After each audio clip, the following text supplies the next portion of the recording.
সৎ পথে করিবে ভ্রমণ, হোক বা দেরি, অসৎ নারীকে করিবে না বিয়ে, যদিও হোক সে পরী।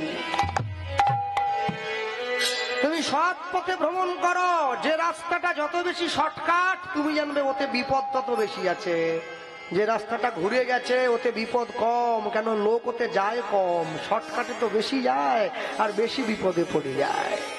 হ্যাঁ, এই যে ছেলে মেয়েগুলোকে দেখেন না, পড়াশুনো করে সারা বছর, মা সরস্বতীর সঙ্গে কোনো যোগাযোগ নাই, আর যাই পরীক্ষা এসে গেল অমনি ঠাকুরকে ধুলো টুলো ঝেড়ে চান টান করিয়ে নতুন কাপড় পরিয়ে ডেলি একটা করে মিষ্টি দিচ্ছে, বলে মা পাস করি দাও, মা পাস করি দাও।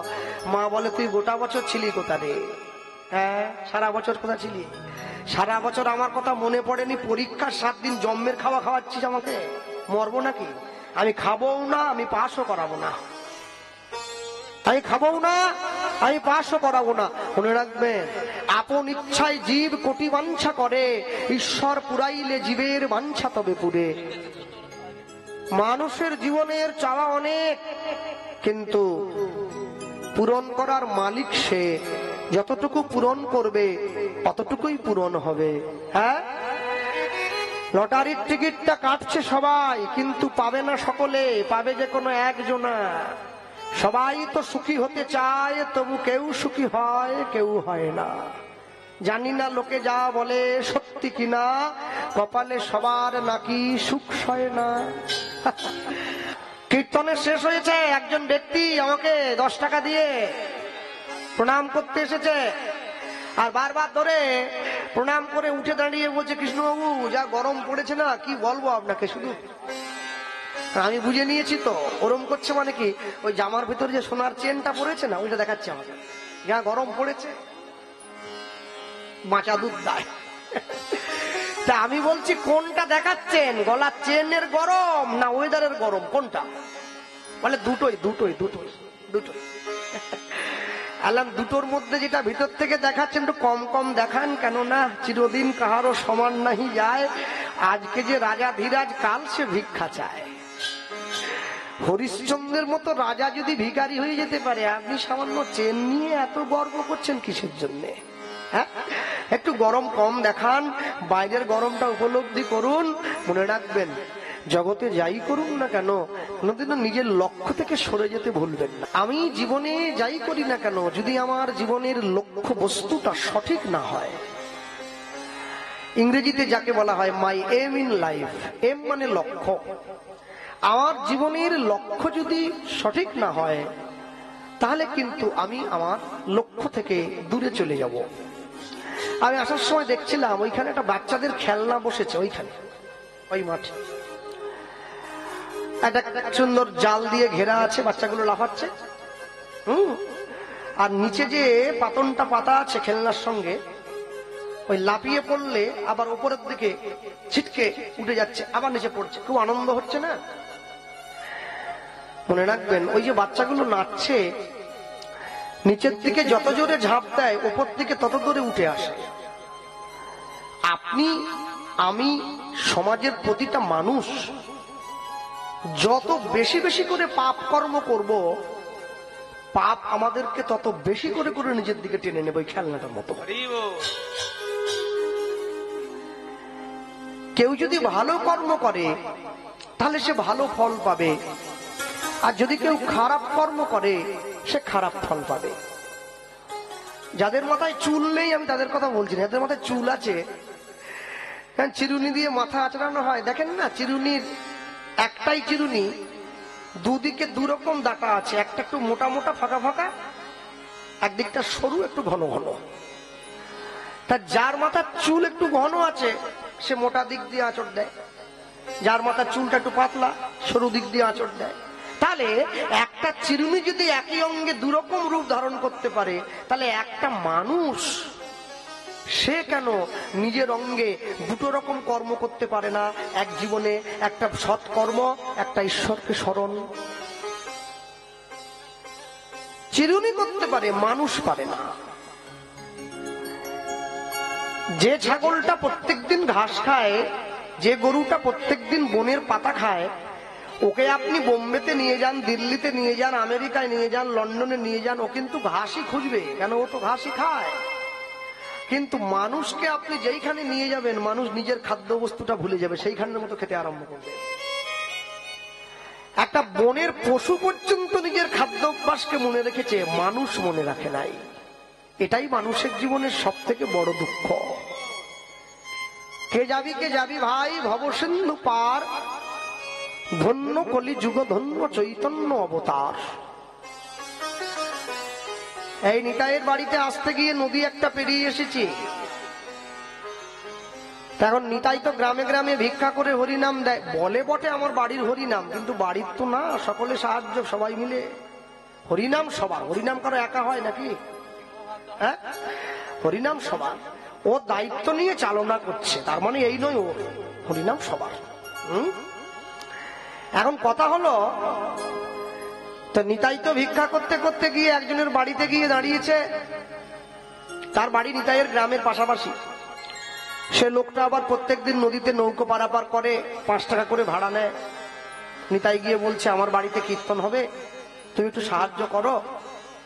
তো যে নদী পারাপার করে সে বলে, দেখো নিতাই, আমি তো গরিব, আমি নৌকো পারাপার করে খাই, তাহলে আমি তোমাকে কি বা দেবো, আর তোমার ভাইকেই বা কি দেবো। ওরা দু ভাই আলোচনা করছে, নিতাই আর গৌর, যে তাহলে চলো, বেকার দাঁড়িয়ে থেকে লাভ নেই, আমরা চলে যাই। ও সত্যি দিতে পারবে না, গরিব মানুষ। শোনো কাকু, হ্যান্ডবিলটা রাখো, কীর্তনে যাবে, 3 দিন কীর্তন হবে, তোমার পরিবারের আমার ওখানে কীর্তন শোনার নিমন্ত্রণ, প্রসাদ পাবে, আমি সেবার ব্যবস্থা করেছি, তোমরা যেও। তোরা 2 ভাই যখন ঘুরে চলে আসছে, এমন সময় সেই লোকটা ওদের 2 ভাইকে ডেকে বলছে, এই শোন শোন শোন। বলে কি? বলে আচ্ছা, তোদেরকে যদি আমি পয়সা না দিয়ে দৈহিক শ্রম দিয়ে সাহায্য করি তাহলে কেমন হয়? নিতাই আর গৌর বলছে, তুমি আর কি শ্রম দেবে? লাইটরা লাইট আনবে, মাইকালা মাইক আনবে, রাঁধুনি রান্না করবে, তুমি আর কি শ্রম দেবে? বলে কেন? যে লোকগুলো নদীর ওপার থেকে এপারে কীর্তন শুনতে তোর বাড়িতে আসবে, আমি যদি ওদেরকে ওই 3টে দিন বিনা পয়সায় পার করে দিই, তাহলে কেমন? তোকে সাহায্যও করা হলো, ভগবানের জন্য কর্মও করা হলো। তখন নিতাই আর গৌর বলছে, তুমি কি করে বুঝবে কারা আমার বাড়িতে কীর্তন শুনতে আসছে? আচ্ছা, চোখ যদি চন্দনের ফোঁটা পড়ে যায়, তবু বুঝবো চন্দনের ফোঁটা তো পড়েছে, আমি পার করে দেবো। যে সংসার করে সে সংসার থেকে বেরোতে পারে, যে সংসার করে, সংসার যার মধ্যে ঢুকে পড়বে, সে চাইলেও কোনোদিন বেরোতে পারে না।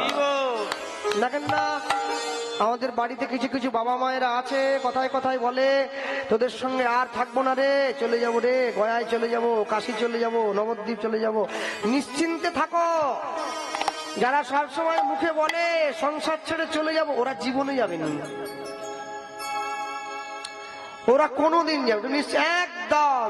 তুমি চোখ বুঝে থাকো, ওরা কোনোদিন, যে মুখে বলে না তার চলে যাওয়ার ভয় বেশি। যে দোকানদার দোকানের উপরে লিখে রাখে সততাই আমাদের একমাত্র মূলধন, ওই দোকানদার তো সব থেকে বড় অসৎ। কেননা কেউ যদি সৎ হয় তাকে লিখে বলতে হবে আমি সৎ, লেখার দরকার নেই। মানুষ তার সঙ্গে কথা বললেই বুঝে যাবে সে সৎ না অসৎ। বিবেকানন্দ বলেছিলেন, মুখের ভাষা বলে দেয় শিক্ষা কত দূর, স্পর্শ বলে দেয় চরিত্র কেমন, আচরণ বলে দেয় পরিবার কেমন, দৃষ্টিভঙ্গি বলে দেয় লক্ষ্য কত দূর। তাহলে অত বড় বিশ্ববরেণ্য স্বামীজি যে কথা বললেন, সে কথার কি কোনো দাম নেই নাকি? মুখের ভাষা বলে দেয় শিক্ষা কত দূর। না না, আমি স্কুল কলেজে পড়ার কথা বলিনি। শিক্ষা মানে যে শিক্ষা পরিবার থেকে লাভ করা হয় বংশ পরম্পরায়, মুখের ভাষা প্রমাণ দিয়ে দেবে। ভালো মানুষ চেনা যায় হাতে আর পায়ে, মন্দ মানুষ চিনে নাও বচনের গায়ে। যে ব্যক্তি খারাপ হয় তার মুখের ভাষাটাই খারাপ, আপনি বুঝে যাবেন এ ব্যক্তি ভালো নয়। কিন্তু আমাকে যে অনেকে বলে, কৃষ্ণবাবু অনেকের আচরণ খুব ভালো, কথা খুব ভালো, কিন্তু লোকটা যে খারাপ, ভালো করে লক্ষ্য করুন ওর কথার মধ্যেই অসত্য লুটিয়ে আছে। যে ব্যক্তি প্রকৃত সৎ হবে তার গলার জোর থাকবে সব সময় বেশি, সে মিউ মিউ করে কথা বলে না। কেন? চৈতন্য মহাপ্রভুর নামের নৌকাটা নিয়ে দাঁড়িয়েছে ভবসিন্ধুর ঘাটে। চোর, ছ্যাচর, গুন্ডা, বদমাস, চিটিংবাজ যে হরিনাম বলেছে নৌকোতে সেই উঠে পড়বে, বিচার হবে না কোনো। এসো, উঠে পড়ো, অনায়াসে পার হয়ে চলে যাও। তবে জীবনের শেষ দিন পর্যন্ত তুমি মনে রাখবে, তোমার সঙ্গের সম্বল যেন সঙ্গে থাকে, সম্বল যেন তুমি ছেড়ে দেও না। বৈষ্ণব মহাজন লিখছে, মহাপ্রভুর নামের নৌকায় উঠতে গেলে কোন রকম পয়সা লাগবে না গো। আমি দলিল করে দিলাম একদম ফ্রিতে। ওগো আমার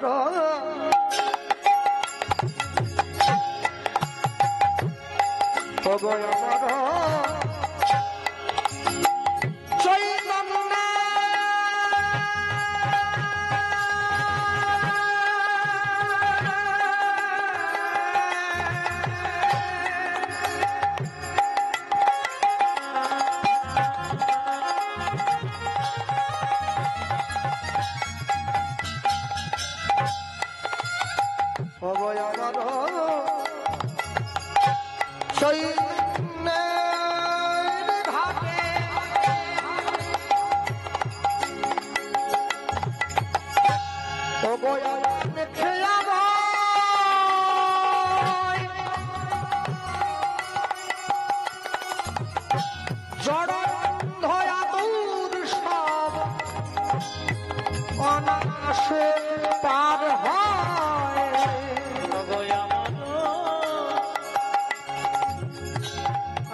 দেখুন তো সে যে হরি নামের তরি, সে যে লগে হরি নামের তরি, ওগো নদিয়াতে অবতরি, সে যে লগে হরি নামের তরি, ওই দেখো হরি নাম সংকীর্তন প্রচার করি,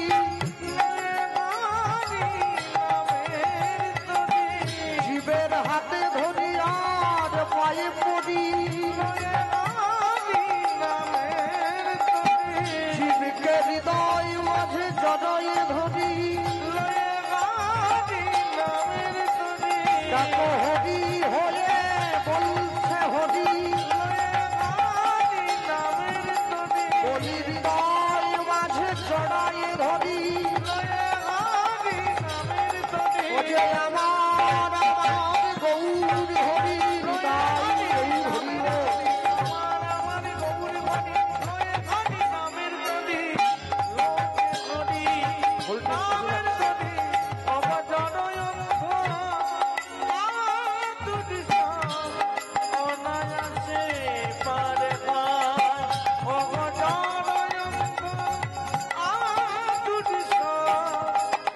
অনায়াসে পার যারা ভগবানকে ভালোবাসলো ভগবান তাকেও নাম দিয়েছে, যারা ভগবানকে ভালোবাসেনি ভগবান তাদেরকেও নাম দিল। এখন তফাৎ কি হলো? নিতাই চাঁদ জগাই মাধাইকে ছুটে গিয়ে নাম দিতে গিয়ে, জগাই মাধাই তো মাতাল, নাম দিতে গিয়েছে। বৃন্দাবন দাস ঠাকুর চৈতন্য ভাগবতে লিখছেন, জগাই মাধাই দুটো ভাই প্রত্যেকদিন 80 হাঁড়ি করে মদ খেত। কলিযুগের ভাইরা তো 1 বোতল খায়, শুয়ে থাকে রাস্তায়। ওরা 80 হাঁড়ি করে মদ দু ভাই খেয়েছে, 80 হাঁড়ি, তারপরও নেশা হয় নাই। তারপর যখন নিতাই চাঁদ নাম দিতে গিয়েছে, জগাই কিন্তু নিতাই চাঁদের কপালে মারেনি, মেরেছিল মাধাই। ছুটে গিয়ে মদের কলসিটা দিয়ে নিতাই চাঁদের কপালটা ফাটিয়ে দিয়েছে। আর যখনই কলসি দিয়ে ধুম করে মেরে দিয়েছে, কপালটা ফেটে গিয়ে দরদর করে রক্ত গড়িয়ে পড়ছে। নিতাই চাঁদ বলেছিল, মেরেছিস কলসির কানা, তা বলে কি প্রেম দেবো না? হ্যাঁ, হরিদাস ঠাকুর টেনে নিয়ে চলে যাচ্ছে। কাদেরকে নাম দিতে এসছো একবার দেখো, মাতাল আমার হরিনাম বলে নাকি, চলো পালি চলো। নিতাই চাঁদের হাত ধরে হরিদাস ঠাকুর যখন টেনে নিয়ে ঘরে চলে গেল, আর চলে যাওয়ার পর জগাই ছুটে গিয়ে মাধাইকে বোকা দিচ্ছে, ভাই কি বৈষ্ণবের গায়ে হাত তোলাটাকে ঠিক হলো রে? নাম দিতে এসেছিল, নিবি না নিবি না না বলতে পারতি, মারতে গেলে কি জন্য? মাধাই ছুটে গিয়ে জগাইয়ের পা দুটো জড়িয়ে ধরেছে, তুই তো আমার বড় ভাই, তুই চাইলে এই অপরাধের শাস্তি আমায় দিতে পারিস, তবে আমি এমনি এমনি মারিনি। এমনি এমনি মানে বুঝেছি জয় নিতাই, আচ্ছা আমি এমনি এমনি মারিনি, শোন না এমনি এমনি মারিসনি তুই, আমি জানি তুই তো মদের নেশায় মারলি। না না, মদের নেশাতেও মারিনি রে। শোন, বাড়ির দরজায় গঙ্গা এসেছে, আজ ডুববি না তো কবে ডুববি রে? জগাই তো মাধাইয়ের কথা কোনো বুঝতেই পারছে না, কি বলছিস এই ভাই, বুঝছিস না? নিতাই চাঁদের কপালটাতে মদের কলসি দিয়ে মেরে কপালটা ফাটিয়ে দিয়েছি। হ্যাঁ, নিতাই চাঁদকে মেরে মহাপ্রভুকে জানিয়ে দিয়েছি, নবদ্বীপে এখনো দুটো পাপী পড়ে আছে, তুমি উদ্ধার করবে কবে? নিজের কপালের রক্তটা চাপা দিয়ে নিতাই চাঁদ ছুটতে ছুটতে গিয়ে গৌরের সামনে দাঁড়াবে। বড় ভাইয়ের রক্ত দেখে ছোট ভাই আমাদেরকে মারার জন্য ছুটে আসবে, কেননা কান টানলেই তো মাথা আসে, ছুটে আসবে। আমরা দুই ভাই গিয়ে গৌরের চরণে পড়বো, হরিনাম বলে উদ্ধার হব। জগাই মাধাইয়ের মতো মাতালের নেশা কেটে গেল হরিনাম শুনে, আর আমি এমনই সংসারী মাতাল, আমার নেশা কাটে না। যে মদ খায় তার নেশা কেটে যায়, কিন্তু মদ যাকে খায় তার নেশা কোনোদিন কাটবে না। যে নৌকা এসে দাঁড়িয়েছে চৈতন্য মহাপ্রভুর ঘাটে, নৌকাতে সবাই উঠতে পারে। কোন নৌকা? হরি নামের নৌকা খানি, শ্রী গুরু কান্ডারি উলুধ্বনি। হরি নামের নৌকা খানি, শ্রী গুরু কান্ডারি। হরি নামের নৌকা খানি, শ্রী গুরু কান্ডারি। হরি নামের নৌকা খানি, শ্রী গুরু কান্ডারি। ছুটে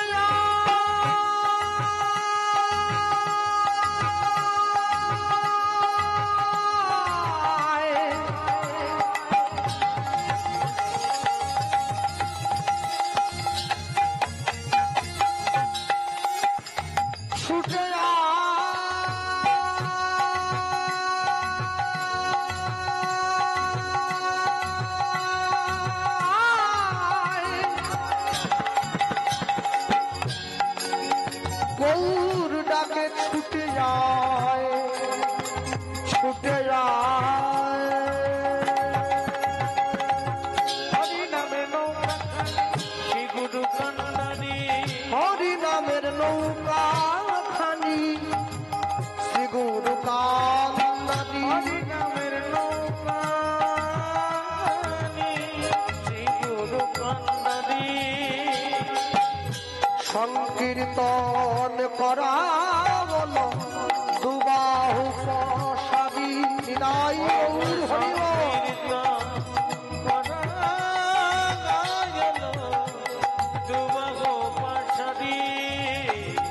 সংকীর্তন করা বলো দুবাহু প্রসাদী সংকীর্তন করা দুবাহু প্রসাদী সকল জীব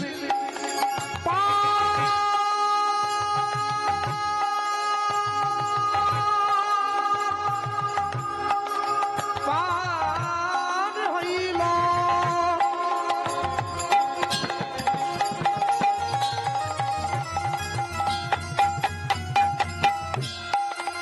ওগো প্রেমের বাতাসে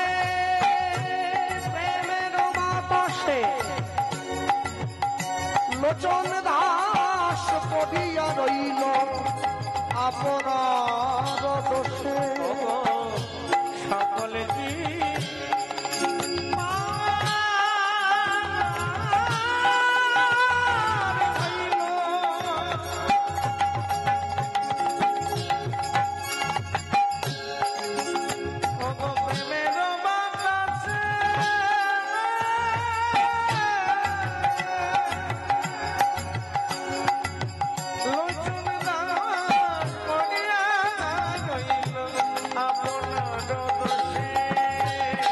লোচন দাস পড়িয়া রইল আপনার দোষে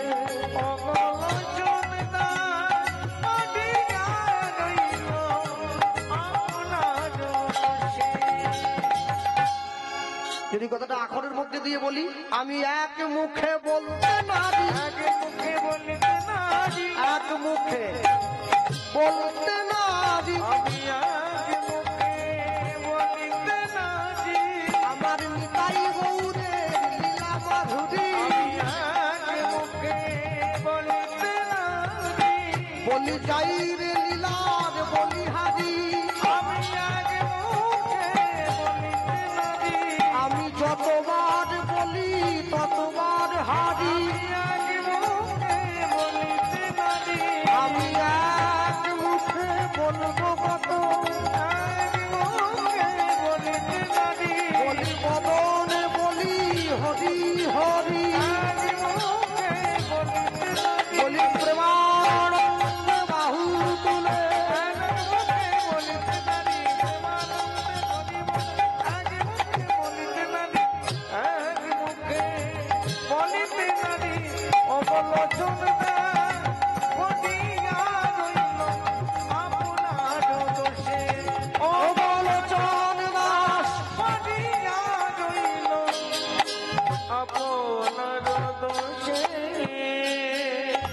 সব জীবে পার হইল প্রেমের বাতাসে, লোচন দাস পড়িয়া রইল আপনার দোষে।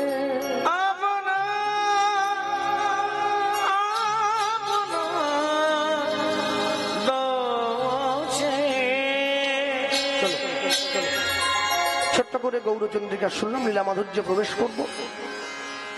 আর প্রবেশ করার পূর্ব মুহূর্তে একটা বাংলায় কথা জানেন তো, পুরনো চাল নাকি ভাতে বাড়ে, শুনেছি, আর বাড়তে দেখিনি, শুনেছি। কপালের নিচে নাকটা দেওয়া আছে, লোকে বলে আমার নাকে কাজ নয়, নিঃশ্বাসে কাজ। তা নিঃশ্বাসে যদি কাজ হবে, নাকটা যদি এখানে দেওয়া হতো হতো নি, ফুটো দুটো থাকলে নিঃশ্বাস চললেই হয়ে যেত। কপালের নিচে কেন জানো? যাতে কপাল পুড়ে গেলে নাকে আগে গন্ধ লেগে যায়, কপালটা পুড়ছে। পুরনো চাল ভাতে বাড়ে বলতে আমি কথাটা এই জন্য বললাম, ছোটকালে আমার ঠাকুমাকে দেখতাম বাড়িতে বড় রাম কত্তাল ছিল, সেই কত্তালটা পিটিয়ে পিটিয়ে সন্ধ্যেবেলা বসে একটা কীর্তন গাইতো, ছোটকালে দেখতাম। তারপর ঠাকুমার পরে দাদু গাইতো, ঠাকুমা মরে গেল, দাদু মরে গেল, বাবা গাইতো সেই কত্তালটাই। বাবাও চলে গেল 15 বছর আগে, এখন মা গায়, তারপরে আমি গাই সেই কত্তালটাই। ফেটে গেছে, কিন্তু ফেটে গেছে। আর ফাটা কত্তালের শব্দ কিরম বিকট হয় সেটা আমার থেকে আপনারা ভালো জানেন। ও মারাত্মক শব্দ, লোকের ঘুম কানের পোকা বেরিয়ে যাবে একদম। তবু মনে মনে ভাবি, যাক ডিজে গান তো গাইনি, হরি নাম গাইছি। আমার ঠাকুমা প্রত্যেকদিন সন্ধ্যাবেলা বসে চিৎকার করে যেটা গাইতো, আমাদের বংশের লোক এক বসে বসে ওই গায়। আমরা তাদের মতো হতে পারবো নি, আমি তার এক শিখি যোগ্যতা আমার নেই। তাই বলতে গিয়ে বলবো একসঙ্গে সবাই মিলে কি ওই কথা সুরে ওই কথা মিলিয়ে কৃষ্ণ নাম কৃষ্ণ নাম কৃষ্ণ নাম পদ কৃষ্ণ নাম কৃষ্ণ নাম কৃষ্ণ নাম পদ। আস্তে একটু হাত তোলা যাবে? হ্যাঁ, একটু তালি দেওয়া যায়? বাবা বল একসঙ্গে কৃষ্ণ নাম কৃষ্ণ নাম কৃষ্ণ নাম পদ কৃষ্ণ নাম কৃষ্ণ নাম কৃষ্ণ নাম পদ। অনুধ্বনি কৃষ্ণ নাম কৃষ্ণ নাম কৃষ্ণ নাম পদ কৃষ্ণ নাম কৃষ্ণ নাম কৃষ্ণ নাম পদ কৃষ্ণ নাম কৃষ্ণ নাম কৃষ্ণ নাম পদ কৃষ্ণ নাম কৃষ্ণ নাম কৃষ্ণ নাম পদ। কোন মায়ের হাত নামাচ্ছে?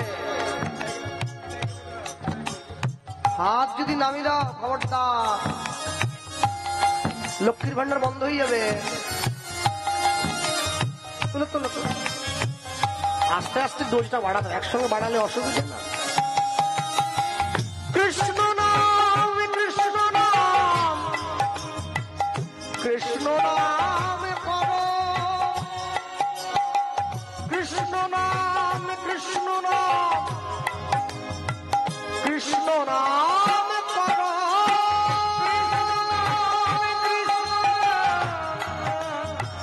কৃষ্ণ নাম পদ কৃষ্ণ নাম কৃষ্ণ নাম হরি বল, কৃষ্ণ নাম কৃষ্ণ নাম কৃষ্ণ নাম পদ কৃষ্ণ নাম কৃষ্ণ নাম কৃষ্ণ নাম পদ কৃষ্ণ নাম পদ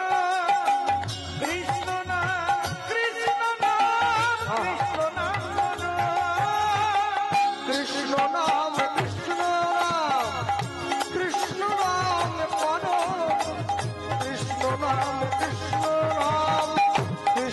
নাম কৃষ্ণ নাম কৃষ্ণ নাম তাই গৌর প্রেমানন্দ হরি বল। কৃষ্ণ নাম কৃষ্ণ নাম কৃষ্ণ নাম পদ কৃষ্ণ নাম কৃষ্ণ নাম কৃষ্ণ নাম পদ কৃষ্ণ নাম কৃষ্ণ নাম কৃষ্ণ নাম পদ কৃষ্ণ নাম কৃষ্ণ নাম কৃষ্ণ নাম পদ কৃষ্ণ নাম কৃষ্ণ নাম কৃষ্ণ নাম পদ। बोले भाई श्री कृष्ण चैतन्य महाप्रभु की জয় परम दयाल निताई चाँद की जय। निताई गौर प्रेमानंद হরি বল निताई गौर प्रेमानंद। হরি হরি বল। আমি বলতে গিয়ে সবার আগে বলবো এলে আমাদের পূজা প্রকাশ করব। এই জায়গায় দাঁড়িয়ে আমরা কীর্তনের মাধ্যমে সবসময় মহাপ্রভুর কথা আলোচনা করি, রাধা গোবিন্দের আলোচনা করি, কিন্তু যে মানুষটাকে আমরা আমাদের তালিকা থেকে একদম সবার আগে বাদ দিয়ে দিয়েছি সেই মানুষটা অন্য কেউ নয়, সেই মানুষটা হচ্ছে নিতাই চাঁদ। ওই দেখো গৌরের ডান দিকে দাঁড়িয়ে আছে যে, নীল কাপড় পরে, অনেকটা লম্বা, গায়ের রং ধপধপে সাদা, হ্যাঁ দেখতে খুব সুন্দর। কেন জানেন? যদি নিতাই না আসে তো নিমাইকে কি চিনত লোকে? নিতাই ছিল বলে নিমাইকে চিনেছে। বড় গুঢ় নিত্যানন্দ এই অবতারে জীবের চৈতন্য জানাই যারে সে জানিবে তারে। হরি বল সবাই জানতে পারবে না, সবাই কি পারে? কেন? বন পুড়ে গেলে সবাই দেখে, মন পুড়ে গেলে কজনা দেখতে? কেউ দেখতে পাবে না। নিতাই চাঁদ যদি না থাকতো মহাপ্রভুকে মানুষ জানতে পারত না। নিতাই চাঁদ সেই ব্যক্তি যেদিন মহাপ্রভু জন্ম হয়েছে নিতাই চাঁদ সেই দিনই ঘর থেকে বেরিয়ে চলে গেছে। কোথায়? সন্ন্যাসী হয়ে। কবে সংসারে ফিরে এলো? না যেদিনকে মহাপ্রভু সন্ন্যাসী হয়েছে 24 বছর বয়সে নিতাই চাঁদ ঘরে ফিরে এসেছে। ঘরে ফিরে এসে নিজের ভাইয়ের সামনে দাঁড়িয়ে বলে উঠলো, ভাই কি যা, চলে যা। কোথায় যাবি? দক্ষিণ ভারতে গোপনের সেবা হচ্ছে একটা, রাধা গোবিন্দের যুগল সেবা। সেই সেবাটা মানুষের দরজায় এনে প্রচার কর। তাই জন্যে নিতাই চাঁদ মহাপ্রভুকে বলল, মহাপ্রভু সেই উদ্দেশ্যে জগৎ জীবের জন্য রাধা গোবিন্দের সেবা এনে আমাদের সম্মুখে দিয়েছে, আমরা সেবা করছি, তবে সেবা পাচ্ছি।